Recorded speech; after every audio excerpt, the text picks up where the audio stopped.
My best friend, Carter, and I were on a long-haul road trip to visit some old college buddies. This wasn't a casual drive. It was a 15-hour trek, a drive that we really should have split into 2 days, but we, in our infinite, stupid, youthful confidence, figured, nah, we'll just trade off driving. We'll power through. That was the first fatal mistake.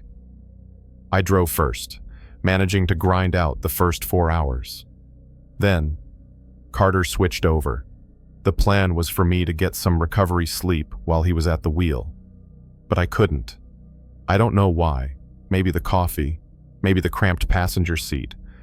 But my eyes would close and then just snap back open. So by the time it was my turn to drive again, I was already exhausted. I wasn't just tired. I was more tired than before he took over. That dangerous. Brain fog kind of tired you should never be behind the wheel. I could still keep my eyes open and watch the road. But that's about all I was doing. My mind was just drifting. We were in Carter's old, beat-up Chevy.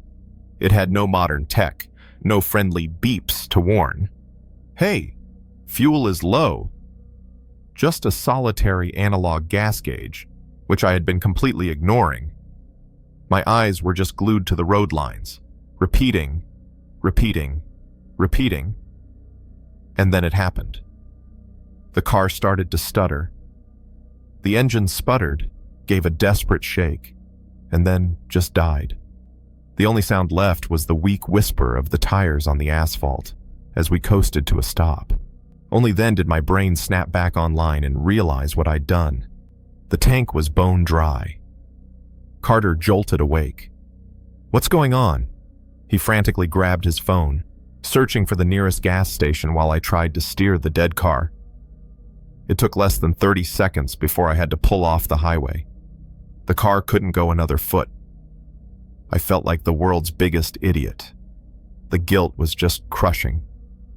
To make matters worse, Carter looked up from his phone, his face pale in the blue light.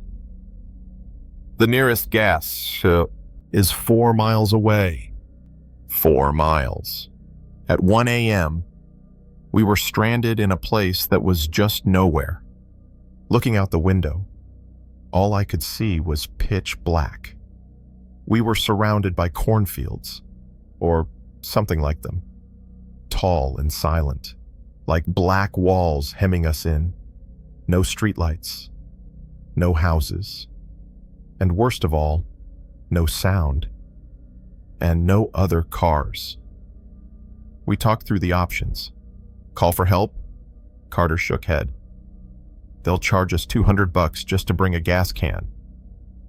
It felt like such a waste when the station was technically walkable. And then Carter said it. "Look, you stay with the car.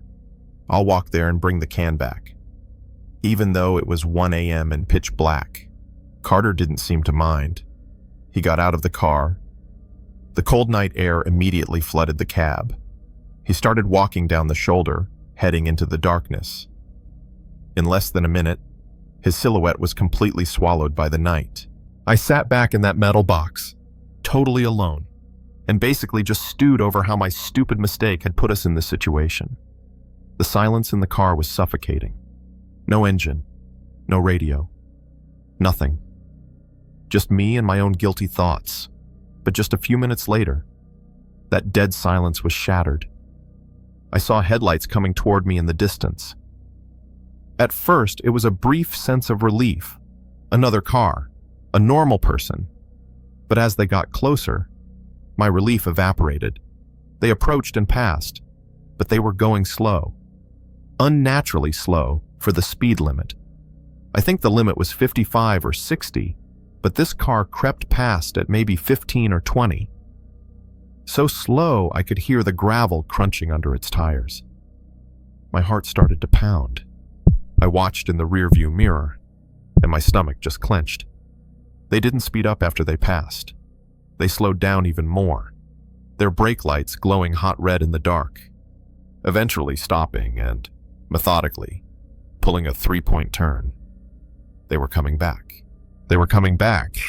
For me. Honestly, I didn't want to admit I was out of gas or needed help. I just wanted them to go away. And I didn't have to. They came back up the road, their high beams like two searchlights, blasting right through my windshield, blinding me. This time they passed even slower, maybe 5 miles an hour. Just crawling. I had this chilling feeling that someone was staring through their window, through the dark, right at me, sizing me up, trying to see if I was alone. Then, as suddenly as they'd appeared, they accelerated and just shot off, back the way they had originally been going. What the hell was that? I stared at the road for the next few minutes, almost holding my breath, waiting to see if they'd come back again. I had a very bad feeling about it. This wasn't just a hunch. This was a cold certainty that something was wrong, deeply wrong, and it was probably going to happen soon. I scrambled for my phone and called Carter. I had to warn him. I wanted to say, "Hurry up, someone's out here." But the phone just rang. Into the void. He wasn't picking up. That definitely made me panic. He must have his phone on silent. I told myself, he's probably got no signal. I waited a minute that felt like an hour, and called again. Still nothing. Just that steady, hopeless beep. By this point, I was definitely not tired anymore. The adrenaline had burned all of it away. I made up my mind. This car wasn't a shelter, it was a metal trap. I had to ditch the car and try to catch up to Carter. I figured it had only been 10 or 15 minutes since he'd left. If he was still walking, I could jog and catch him. Anything was better than sitting here, waiting for that car to come back a third time. I got out of the car, took a deep breath of the cold night air, and did one last, stupid thing. I hit the lock button. The click of the lock echoed in the night, sounding like a gunshot, a risky move that announced my presence. Too late. I started jogging along the shoulder, heading straight into the darkness Carter had just vanished into. It was morbidly quiet out there. No crickets, no wind, just the sound of my shoes hitting the pavement and my own ragged breathing. It was so quiet that whenever I'd pause to catch my breath, I'd notice this sharp ringing in my ears.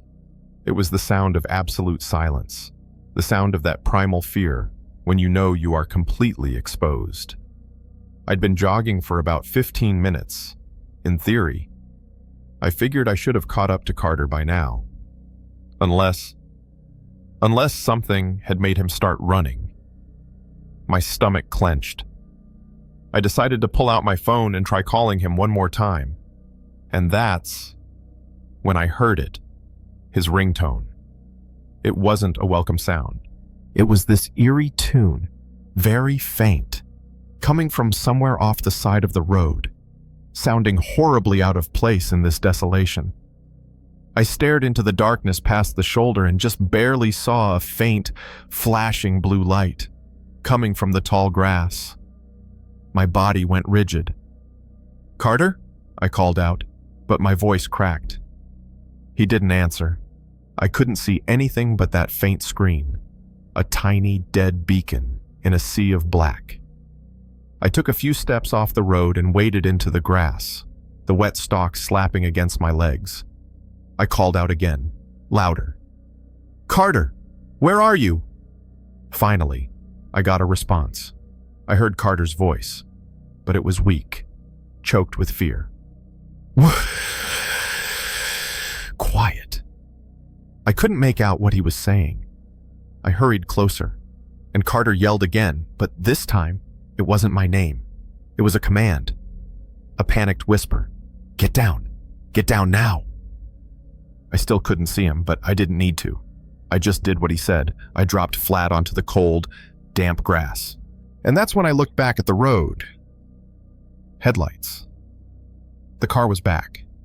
I knew instantly it was the same one. But this time, It wasn't just observing, it was hunting. Its high beams were like scythes, sweeping the area, cutting deep into the grass where we were lying. They were looking for us, or for Carter, I guess. They did a 3 or 4 point turn right there on the highway, engine revving and then slowing, their lights slicing through the dark, feet away from us.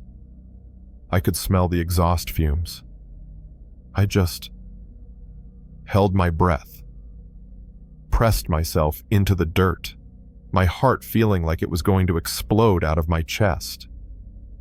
When it felt like an eternity had passed, they finally just drove off, disappearing down the road. We didn't say a word.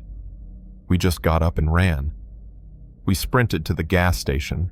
When we got there, under the fake safety of the fluorescent lights, Carter told me the guy had originally pulled up next to him, acting like a good Samaritan. He tried to lure him into the car. Carter said the man's voice was fake friendly and incredibly creepy, that he wasn't even subtle about it. After Carter firmly refused, the man got out of his car. Carter said he wasn't rushing, which was the scariest part.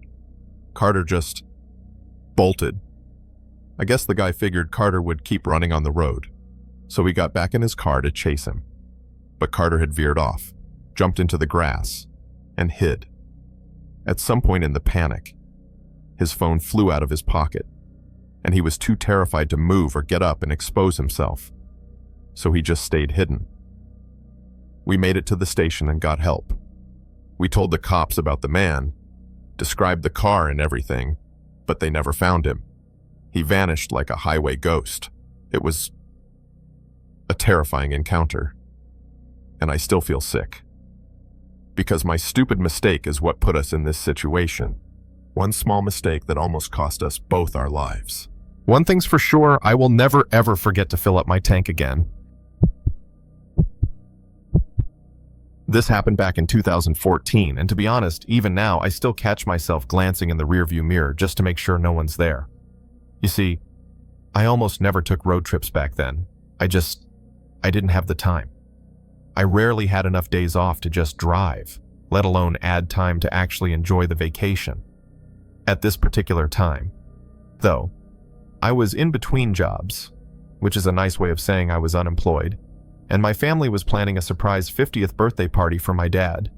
Back then, gas was way cheaper than it is now, and plane tickets were, man, they were just insanely expensive. So, to save cash, and since I had the time anyway, I decided I'd make the drive, alone. It was a long haul. To be safe, I broke it up into a 3-day drive, just me, and thousands of miles of empty highway. After that first full day of driving, I was just beat. I pulled into the first motel I could find off the highway. Its vacancy sign was flickering, just buzzing sickly under a dim streetlight. This place, it wasn't the nicest. It looked exactly like one of those horror movie motels, the kind where people check in and don't check out. But I was too tired to care. I just needed to sleep. I slept solid, dead to the world. Until 11 a.m., I groggily gathered my bags and pulled the door open to leave. And I jumped. I almost screamed. There was a man standing right in my doorway, not knocking, not saying anything.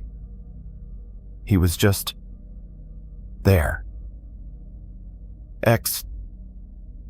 Excuse me, I mumbled, trying to get around him, but he didn't move. Not an inch.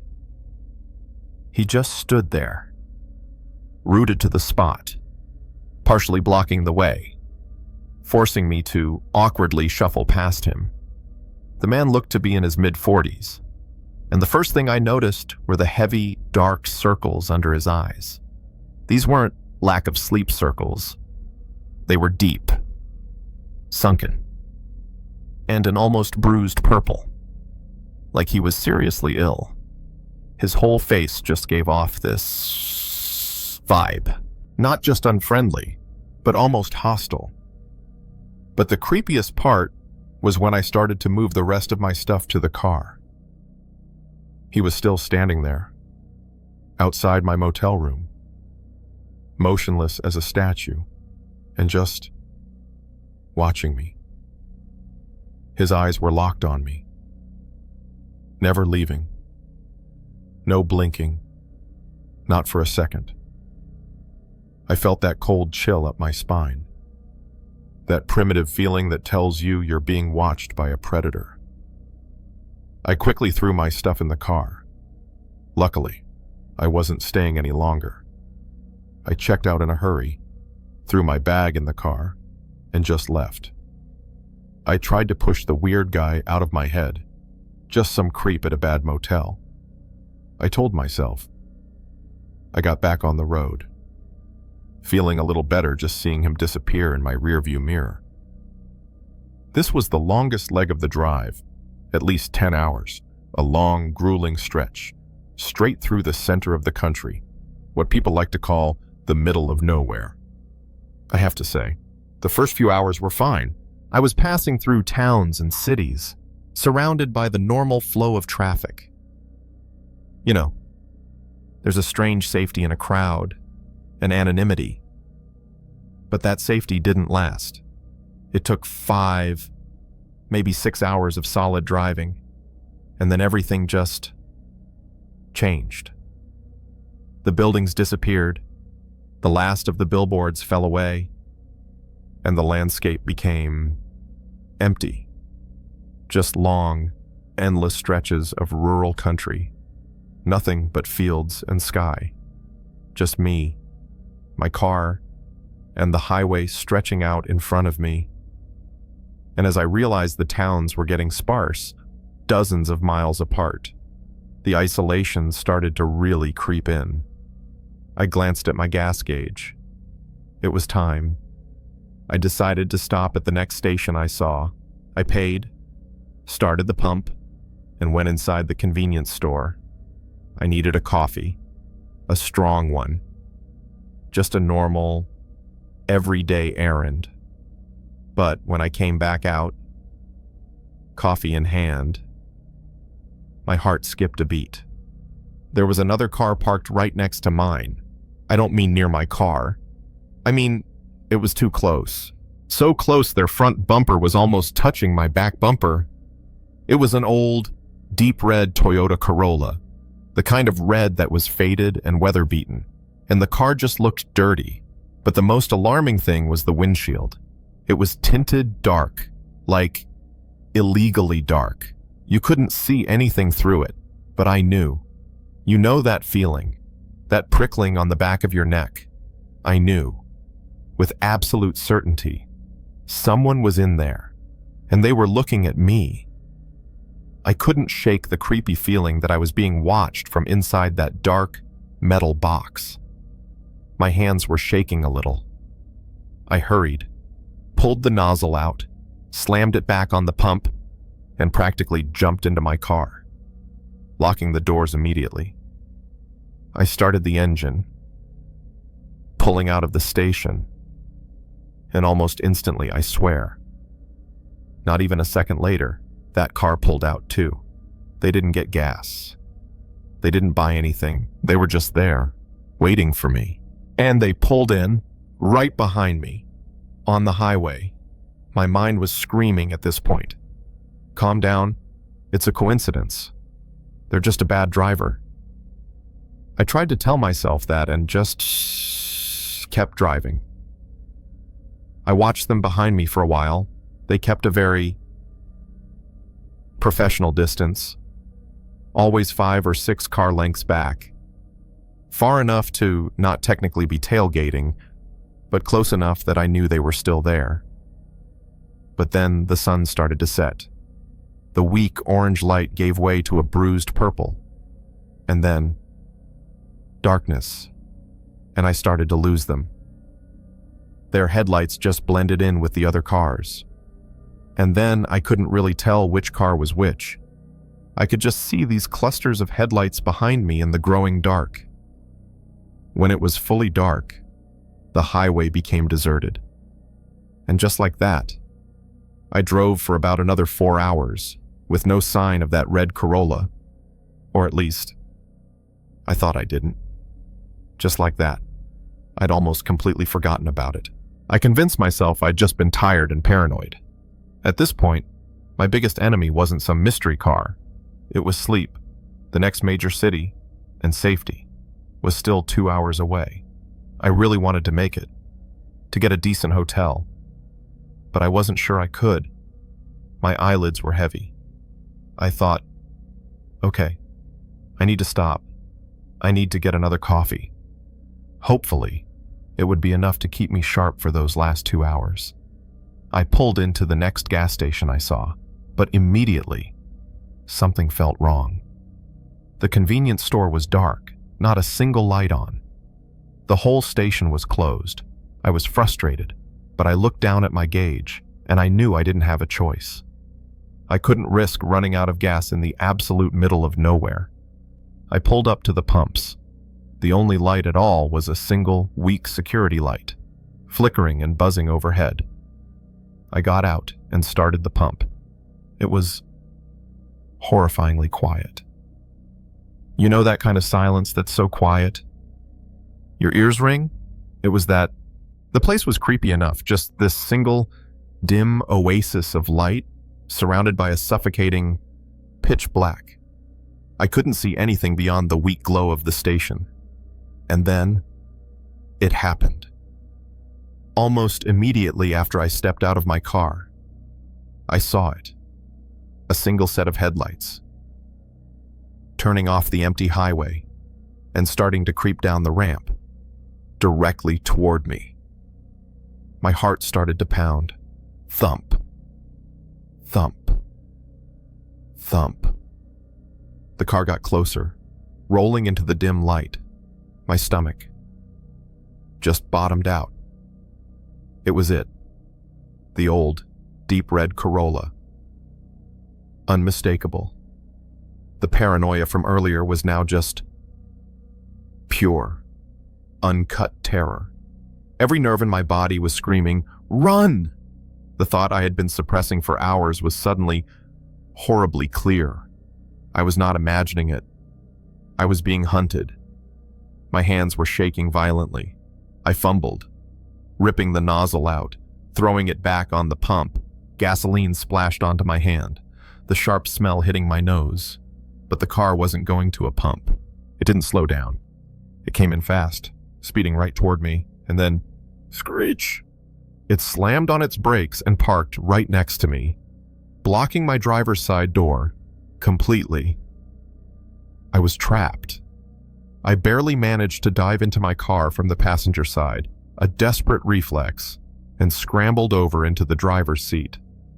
And the exact same moment I landed, their passenger door flew open. A man got out, and he didn't hesitate. He ran straight to my car door, his hand grabbing the handle and yanking. Thug. Thug. Thug.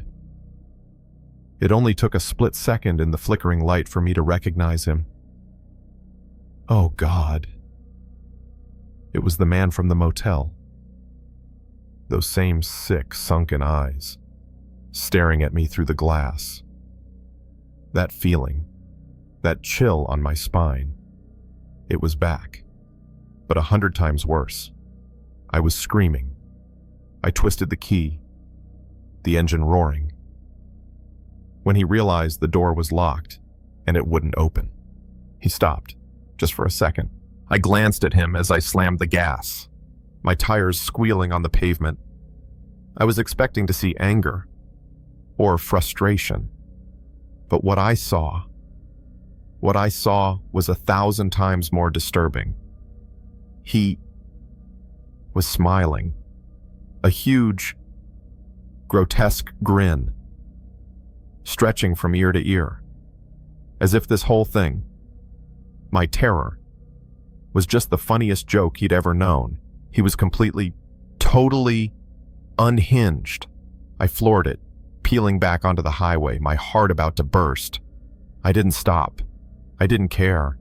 I didn't slow down until I saw the lights of the city. Thankfully, this time, I was almost 100% positive I wasn't being followed. But here's the thing. The thing that really messes me up. The thing that kept me awake for weeks after. That man. He got out of the passenger seat, which meant there was someone else driving. There was an accomplice. Someone who had been behind the wheel. Silent. Patient. Just quietly hunting me. They had been following me for over 10 hours, since that motel. And worse, who knows? They could have been following me all the day before, too, even after almost a decade. I still have a hard time with that road trip. Sometimes. I can still see that smile in my rearview mirror. A few years ago, when I was in college, I learned that lesson in the most complete way possible. I was driving home to see family for winter break, a near cross-country trip that spanned multiple states. That meant long, long days of just me, my old car, and the endless, hypnotically monotonous stretch of asphalt. And, of course, I was a broke college kid. So broke that the thought of a hotel room, or even a cheap motel, was a luxury. So, I did what seemed logical at the time. I packed a few old blankets in the back seat and told myself I'd just sleep wherever I could, whenever the exhaustion hit. A plan that sounds practical until you're actually trying to do it in the middle of nowhere. That night, the dashboard clock blinked 1 o'clock a.m. And after 11 straight hours of driving, my body finally just gave up. This wasn't regular fatigue anymore. This was dangerous. My eyelids felt like lead, and the highway lines were starting to dance, blurring in front of my eyes. I knew I couldn't push it a single mile further. I found the next rest stop and pulled off, my tires crunching on the gravel. It was one of those small, lonely pull-offs right on the side of the highway, the kind meant for just a handful of cars or trucks. It had a small brick building, restrooms, probably, and a couple of vending machines. Their fluorescent lights cast this sick, weak glow, like a bug zapper in the pitch black.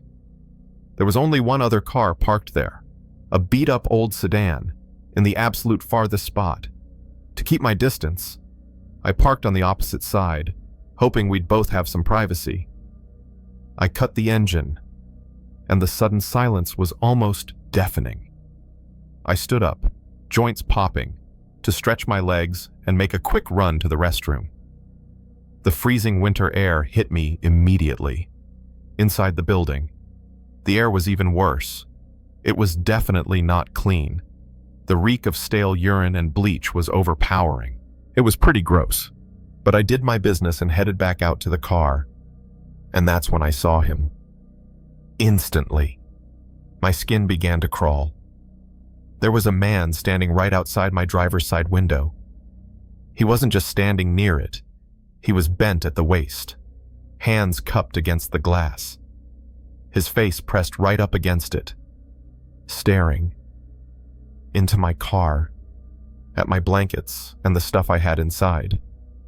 My heart leaped into my throat. Can I help you?" My voice rang out, way louder than I intended in the dead quiet air, and it clearly startled him. He jerked back a few steps. He was tall, scrawny, and wearing a jacket that was way too thin for the cold. He let out this dry, nervous chuckle, like the sound of crumpled paper. "Oh, hey," he said, his voice a bit shaky. "I was just trying to see if anyone was in there. I needed to ask if you had any change for that vending machine over there." A lie. A lazy, blatant lie. My car was basically a fishbowl. All the windows were clear, untinted. You could have easily seen if I was inside from the other side of the lot. There was absolutely no reason for him to have his face pressed to my window. like a thief casing the place. A chill that had nothing to do with the weather ran down my spine. My intuition was screaming. "No, I don't have any cash on me. Sorry," I said, trying to keep my voice even. I stepped around him to get back to my door, keys already in my hand, but to my shock, he didn't move away. He actually shifted, subtly blocking my path. "So, what brings you out here this time of night?" He was actually trying to start a conversation at 1 a.m, after being caught with his face on my car. My patience, already worn thin by exhaustion, just snapped. I'm on a road trip." I cut him off. "Look, I'm sorry, but I really need to sleep.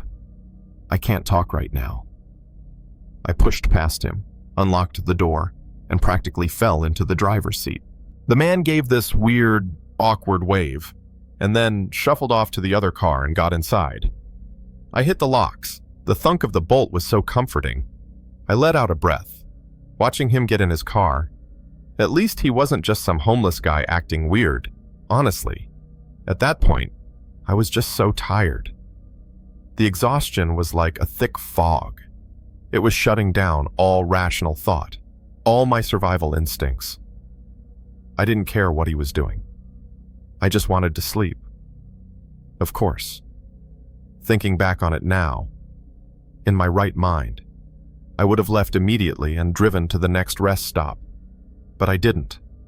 I cleared the junk off my passenger seat, throwing books and wrappers into the back. And then I reclined my seat as far as it would go and tried to get comfortable under the blankets. I had my eyes closed for maybe a few minutes, just starting to drift, when a sound snapped me wide awake. A car engine. Not a highway sound. This was here in the lot. I could see a pair of lights moving outside my car, sweeping across the dark interior. I sat bolt upright, heart pounding. I looked in my rearview mirror, and I saw something that made my blood run cold. The guy. He had moved his car. He'd started it up, driven in a slow circle around the empty lot, only to park directly behind me.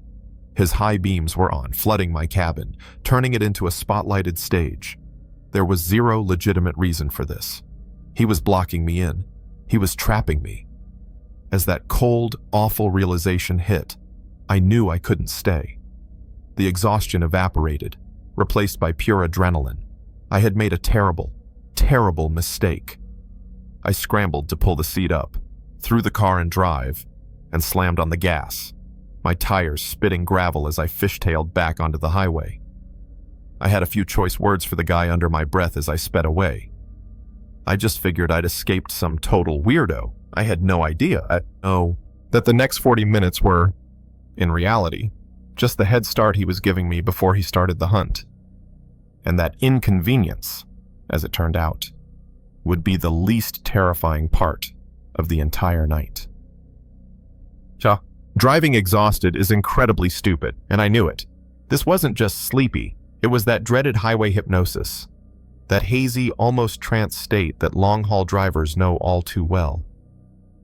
My eyelids kept drooping. It would feel like a single blink. But when I snapped them open, I'd realize I'd drifted 100 yards without even knowing. I was nodding off at the wheel.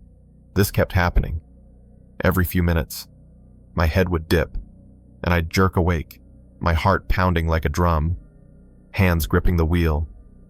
I had music blasting and the windows down, letting the freezing air slap my face. But nothing worked. The exhaustion had won. After almost 40 agonizing minutes that felt like a full night, I finally saw a sign for a rest stop. I pulled off, almost weeping with gratitude. Until I got a good look at it. The place was a ghost. It looked like the same layout as the other one, but this one was definitely abandoned.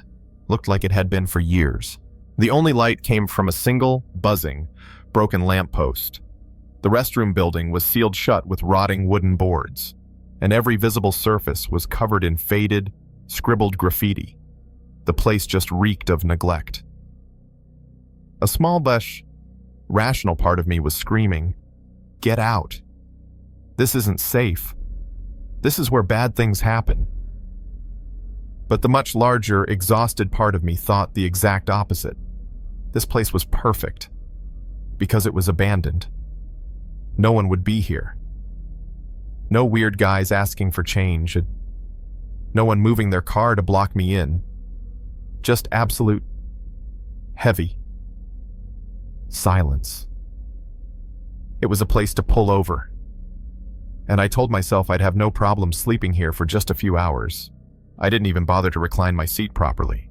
I don't know if it was the silence or the exhaustion, but I was out. Almost instantly, like someone just flipped a switch. I was in a deep, dreamless sleep, a total void. I have to say, before I woke up, I was getting some good sleep. I think I was out cold from about 2 a.m. until almost 4 a.m. before I was ripped from it in the most brutal way imaginable. A horrific crash. It wasn't just a sound. It was an impact. The entire car rocked so violently it slammed my head against the side window. I was instantly awake, hurled from deep unconsciousness into pure panic in a millisecond. My heart felt like it was going to explode out of my chest. "What the hell?" I yelled into the dark. I frantically tried to figure out what happened. Did a truck hit me? I glanced in my left side mirror, and my stomach just froze. Headlights. A car was parked directly behind me, its high beams on, shining right in, blinding me. Just like before. No, it couldn't be. He followed me. Just then, a movement caught my eye. I turned to my right. There was a man standing right next to my passenger window. He was just there, in the dark, a silhouette. In the dim light cast from his own high beams, I could see he was holding something over his shoulder, a long metallic object. It was an aluminum baseball bat, and before I could even take a breath, he swung it. A deafening, ear-splitting smash rang out as he put his full force into the swing, shattering the rear window. "What the hell?" I just kept screaming it, my voice cracking in terror. Shards of glass exploded over the back seat like hail. My hands were shaking uncontrollably, fumbling in the dark, trying to jam the key into the ignition. But the man wasn't finished. He calmly walked up to the passenger window, now just feet away from me, separated by a single thin piece of glass, and in the backwash of his own headlights, I finally got a clear look at his face. It was him, the man from the first rest stop. But this wasn't that nervous, shaky man. This was someone else. He had this vicious grin, stretched ear to ear, a smile that had zero humor in it. It was the smile of a predator that had cornered its prey. He started to taunt me. He tapped the metal bat against my window. Kung, kung, like he was savoring the moment, and just repeated a single word. Lies. And then he roared. "You're a liar!" He swung the bat again. An ear-splitting crack exploded right next to me as the passenger window shattered into 1,000 pieces. "Liar!" He just kept swinging, slamming the bat against the side of the car, leaving deep dents. Crash, crash. Each impact came with the accusation. Then he stopped, staring at me through the shattered, jagged hole, with that smile, and called me a liar one more time. But this time, it was almost a whisper. I had no idea what the hell he was talking about. Was it because I said I didn't have any change? But I didn't have time to think. Adrenaline was just screaming. Finally. My numb fingers found the ignition. The engine roared to life. I didn't even bother with headlights. I just slammed the gas pedal to the floor. The car fishtailed as I scrambled back onto the highway, tires sliding on the gravel. I grabbed my phone. dialing 911, my fingers shaking so badly I almost dropped it. I could barely speak, just yelling into the phone about the abandoned rest stop, about a man with a baseball bat trying to kill me.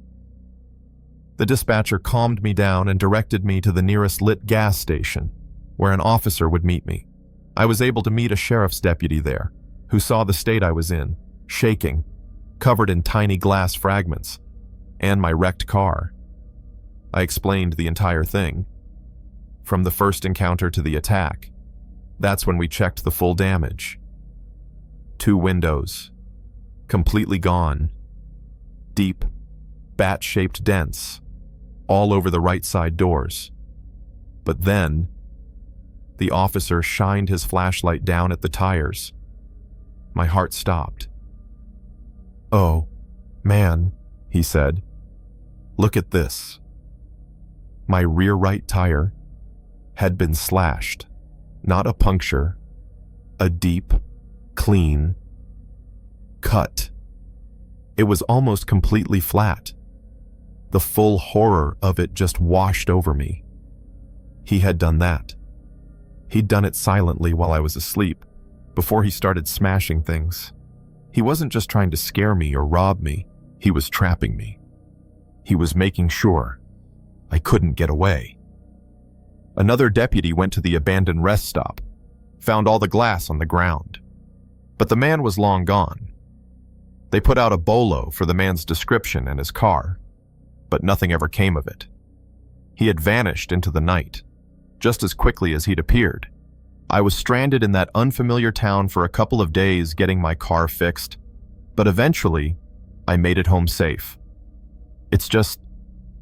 It's insane and terrifying to think that some people are just that unhinged.